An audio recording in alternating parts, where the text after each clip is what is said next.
Bonjour à tous, aujourd'hui nous recevons un taulier de la télévision française et de la radio, également producteur d'artistes et auteur de pièces de théâtre à succès. Il publie Finement Con chez Flammarion, un best-of des meilleures fake news sur l'année qui vient de s'écouler et également un vrai coup de gueule. Laurent Ruquier est aujourd'hui dans l'interview backstage.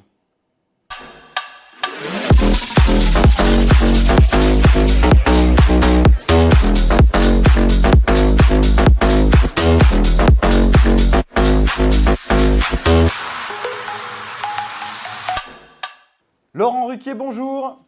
Bonjour. Comment allez-vous, monsieur Ruquier? Pas mal, merci. Parce que j'ai l'impression, quand je lis la presse depuis quelques jours, j'ai l'impression que je parle à un terroriste, là. Oh non, pas quand même. Eh oui, il faut pas croire.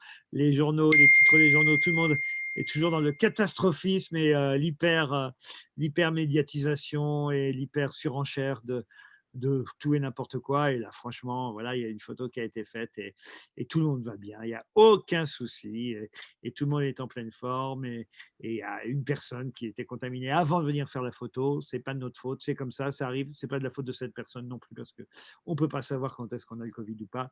L'essentiel, c'est que tout le monde soit en forme, testé, vacciné.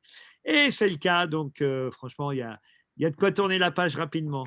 Exactement, je suis tout à fait d'accord avec vous. Et puis en plus, ce qui arrive justement depuis quelques jours avec cette histoire, ça correspond quand même vachement à ce que vous dites justement dans l'avant-propos du livre.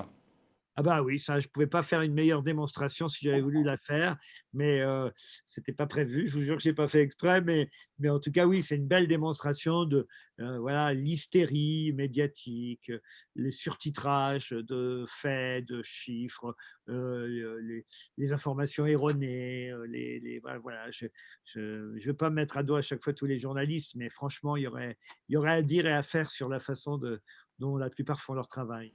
Voilà, donc vous publiez Finement Con, c'est chez Flammarion, un best-of donc de fake news sur l'année qu'on vient de vivre.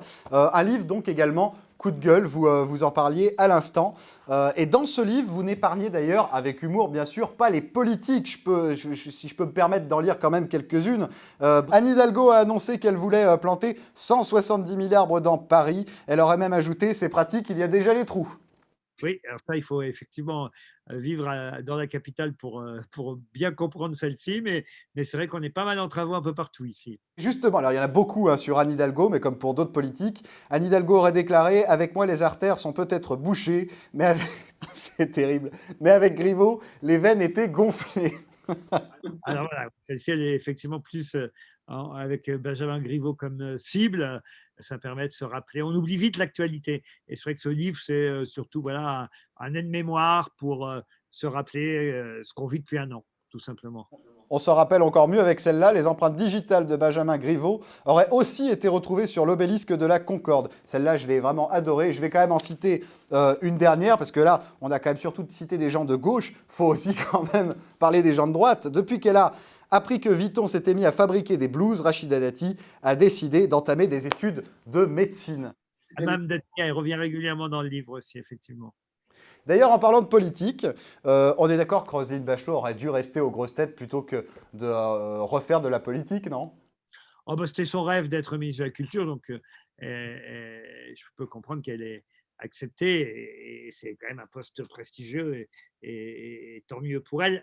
Là où évidemment elle n'a pas été chanceuse, c'est qu'on pensait l'été dernier que le confinement et la pandémie étaient derrière nous et que c'est reparti de plus belle. Donc on ne peut pas dire qu'elle soit dans ce ministère dans les meilleures conditions. Ça m'attriste plutôt pour elle, parce que moi c'est quelqu'un que j'aime bien, je ne veux pas cracher sur quelqu'un avec qui j'ai travaillé aux grosses têtes pendant toutes ces saisons, mais force est de constater que ça n'est pas une tâche simple et qu'elle aurait pu effectivement voir son rêve accompli d'être au ministère de la Culture dans une meilleure conjoncture. Et que tout le monde lui tombe dessus et que justement, elle ne peut pas faire grand-chose parce qu'elle tombe donc au mauvais moment. Le sanitaire qui l'emporte surtout un peu moins ces derniers mois. Le président de la République semble avoir un peu changé d'optique. Mais en tout cas, c'est vrai que pendant, on va dire, de longs mois, depuis maintenant un an, c'est surtout M. Véran et M. Delfraissy qui ont décidé de tout. Vous parlez aussi beaucoup de la liberté d'expression et surtout de la liberté de pouvoir rire de tout dans votre livre, au début de votre livre. C'est beaucoup plus difficile, on est d'accord aujourd'hui à l'ère des réseaux sociaux? Ben oui, alors c'est plus facile de s'exprimer, mais paradoxalement, toute phrase va être détournée de son contexte, va être d'un seul coup prise par un lobby, une association, un comité de défense qui va s'en servir pour ou se faire connaître ou évidemment, on va dire mettre un haut-parleur sur son combat. Donc à partir de là, et évidemment, les journalistes vont s'en emparer, ça va faire un buzz, surtout la jeune génération que je plains parce qu'ils vont avoir tendance à ne plus avoir envie d'aborder des sujets plus difficiles parce que dès que voilà, ils franchiront une limite, il y aura beaucoup de monde contre eux et c'est devenu effectivement trop de limites pour pouvoir continuer à faire rire dans des bonnes conditions. Mais j'ai peur qu'on ne puisse pas revenir en arrière. Mais en tout cas, on a une chance quand on est comme moi aux grosses têtes, c'est de faire partie d'une émission qui est une institution. Et là, dans ces cas-là, on peut heureusement continuer à faire ce qu'on veut. Mais c'est vrai que les jeunes générations d'humoristes sont tellement le nez sur le nombre de likes, le nombre de vues, de followers, qu'ils deviennent terrorisés à l'idée d'en perdre 500 ou 1000 parce qu'ils ont dit une phrase qu'il ne fallait pas. Et c'est ça tout le drame, je trouve, de ce métier, c'est que quand on est humoriste, on doit pouvoir dire ce qu'on veut sans avoir à réfléchir sur les réactions que vont avoir voilà, certaines personnes ou autres. Il faut en faire qu'à sa tête. Autrement, on ne dit plus rien. Par rapport à ça, vous êtes plutôt pessimiste sur l'avenir de la télévision ou vous pensez que ça peut quand même bouger un jour? Oh non, j'en suis pas à ce point-là. Non, non. Heureusement, j'espère continuer à faire ce métier, à faire rire. Non, je ne suis pas pessimiste, mais force est de constater que la société n'est plus la même qu'avant. Mais ça, j'ai bien peur que mes parents ou mes grands-parents disaient la même chose il y a quelques décennies. Donc, je ne veux pas avoir l'air d'un vieux con, mais c'est vrai que voilà, les réseaux sociaux nous forcent à voir différemment la façon de parler. Mais est-ce que vous prenez toujours autant de plaisir qu'avant à la télévision par rapport à tout ça? Ah oui, oui, bien sûr. Moi, de toute façon, si quelque chose ne me plaît plus, je ne le fais plus. Donc voilà, comme par exemple, j'ai arrêté On n'est pas couché, j'avais arrêté On ne demande qu'à en rire quand je m'ennuyais. Non, non, moi, quand je commence à m'ennuyer et que ça ne me plaît plus, j'arrête. Donc voilà. Vous avez récemment dit dans Le Parisien que vous pourriez être pour un retour de On ne demande qu'à en rire. C'était une émission absolument mythique. Est-ce que justement, ça a un rapport avec la situation de l'humour aujourd'hui en France? Est-ce que vous avez eu peut-être des discussions autour de cette émission avec France Télévisions? C'est une question qu'on m'a posée, donc j'ai répondu, mais ce n'est pas un souhait particulier. Comprenez ce que je veux dire? C'est que quand on vous pose une question, vous y répondez. Donc j'ai dit oui, pourquoi pas, mais je ne suis pas là à militer ou à demander ou à réclamer le retour de On ne demande qu'à en rire. Si on me le proposait, je réfléchirais. Pourquoi pas, voilà, en gros, mais ni plus ni moins que ça. De toute façon, ça ne pourrait pas s'appeler comme ça, puisque c'était une émission produite par Catherine Barma et que ça, c'est du passé aujourd'hui. Mais une émission qui servirait de tremplin aux humoristes, si ce n'est pas moi, j'espère en tout cas que quelqu'un d'autre le fera bientôt. Mais j'espère juste que Catherine Barma ne le fera pas sans vous. Ah bah ça, c'est possible aussi, mais en tout cas, elle l'appellera différemment qu'on ne demande qu'à en rire, mais on ne peut pas dire que ce soit celle qui a le plus sens de l'humour. Des deux. Laurent Ruquier, j'avais une question pour vous qui m'intrigue beaucoup. Pourquoi vous ne produisez pas vos émissions de télé? Parce que ça me saoule de rencontrer les directeurs de chaîne, de vendre mes projets, de devoir convaincre.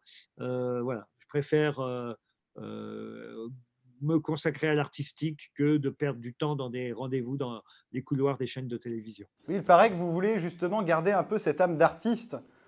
Absolument, c'est ça. Moi, je viens des métiers de la scène et de la radio et je cherche pas.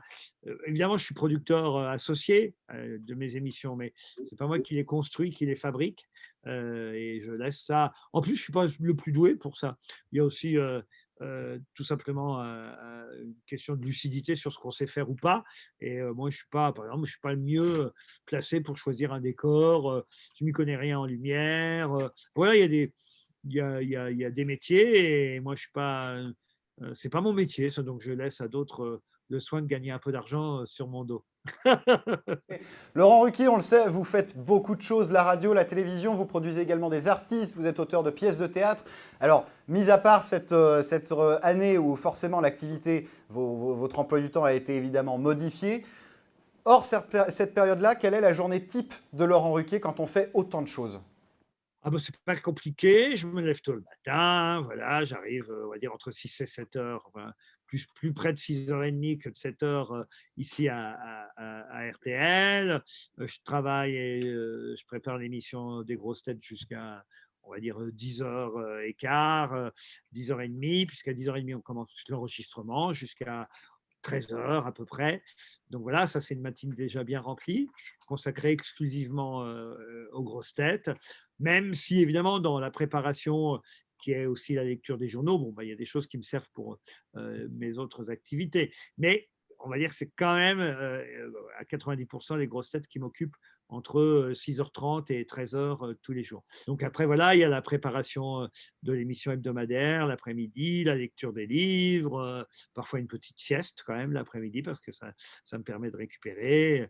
Là, en ce moment, je suis encore plus pris parce qu'il y a la promo du livre, donc ça, c'est un peu plus fatigant. Mais voilà, on va dire que les après-midi sont un peu plus variés que les matinées qui, elles, sont vraiment, voilà, qui se ressemblent du lundi au vendredi. Les réponses du tac au tac, Laurent Ruquier, vous allez devoir répondre le plus vite possible à une série de 6 questions. Quel métier est le plus libre aujourd'hui pour vous, journaliste ou humoriste? Oh, sûrement humoriste, oui. La grosse tête qui vous fait la plus rire? Oh bah, la grosse tête qui me faisait le plus rire, hélas, n'est plus là, c'était Pierre Bénichou. Aujourd'hui, j'aurais tendance à dire Isabelle Mergo ou parfois Christine Bravo. Parmi toutes vos activités, vous ne pouvez en garder qu'une seule. Laquelle? Oh bah, la radio, ça a toujours été ma réponse, ça n'a pas bougé, ça reste, je dirais la radio et peut-être, au-delà de la radio, l'écriture. Je pense que le jour où je ferai plus de radio, ce que je continuerai à faire, c'est écrire. Donc voilà, c'est voilà, 50-50 radio et écriture. Pour dire que d'ailleurs, en septembre, vous fêterez vos 30 ans de radio par la même occasion. À 30 ans, j'ai démarré en 91 sur France Inter avec Rien à cirer, même un peu plus, hein. 30 ans de radio nationale. Ouais, j'ai décidé de compter qu'à partir du moment où je me suis exprimé pour l'ensemble de la France, mais j'ai fait des radios locales pendant des années avant les années 91. L'émission que vous rêveriez de présenter? Franchement, je suis plutôt heureux dans les choix que j'ai pu faire. Donc, il n'y a pas une émission qui me manque. J'ai eu la chance quand même déjà d'avoir les enfants de la télé, par exemple, j'ai été demandeur. C'est moi qui me suis porté candidat pour la présenter quand j'ai su que l'émission arrivait sur France 2. Voilà, l'émission dont peut-être je me disais qu'elle était faite pour moi, j'ai la chance de la faire. Et puis l'autre, c'est une émission de radio que vous connaissez bien, c'est Les Grosses Têtes. Pareil, c'était mon rêve d'enfance. Je le fais aussi. On va dire que je suis comblé. Silence, ça pousse? Non, c'est pas prévu. Je suis pas la main verte. Vous êtes plutôt, vous préférez plutôt animer du divertissement ou du magazine? Oh non, le divertissement, j'essaie de divertir en apprenant, en essayant de vulgariser parfois la culture et le reste, ou l'actualité, mais en tout cas, non, c'est avant tout du divertissement. Et enfin, est-ce que vous pouvez nous donner le nom d'une éventuelle future grosse tête que vous aimeriez avoir à la radio? Oh ben, il y en a plein qu'on attend et que j'aimerais voir rejoindre nos troupes. Ça va de Frédéric Becbédé, en passant par Nicolas Bedos, Patrick Timsit, le retour de Muriel Robin ou Gad Elmaleh. Voilà, en gros, les gens auxquels je pense. Et on va finir par l'anecdote backstage, comme avec chacun de nos invités. Laurent, est-ce que vous pouvez nous raconter un moment qui vous a particulièrement marqué dans les coulisses de votre métier? En particulier, j'ai envie de prendre quelque chose de récent, la fameuse photo dont tout le monde parle depuis quelques jours. Qu'est-ce qui s'est passé en coulisses et qu'on n'a pas vu? C'est que justement, avant la photo, j'ai dit il ne faudrait pas qu'il y ait quelqu'un qui soit contaminé parce que sinon, la semaine prochaine, Patrick Sabatier va faire son grand retour à la télévision. Je ne croyais pas si bien dire à ce moment-là. Effectivement, je ne pouvais pas imaginer que l'un d'entre nous, le pauvre, était déjà arrivé contaminé, mais il l'ignorait évidemment. Mais en tout cas, ça me permet de rappeler qu'effectivement, en aucun cas, c'est l'émission qui a contaminé qui que ce soit. On est plus victime que vecteur dans cette affaire-là. Mais ça, évidemment, ça n'arrange pas les journalistes. Alors, c'est pas ce qu'ils racontent. Voilà. Laurent Ruquier, merci d'avoir été avec nous. Je remontre votre livre Finement con, donc c'est chez Flammarion. Je le conseille à tout le monde parce que vous allez beaucoup rigoler à la lecture de ce livre. Merci à vous d'avoir été avec nous, Laurent Ruquier. Je vous en prie, c'est très gentil. Merci de votre part. Merci pour votre patience. Et à bientôt pour un nouveau numéro de l'interview backstage avec un nouvel invité.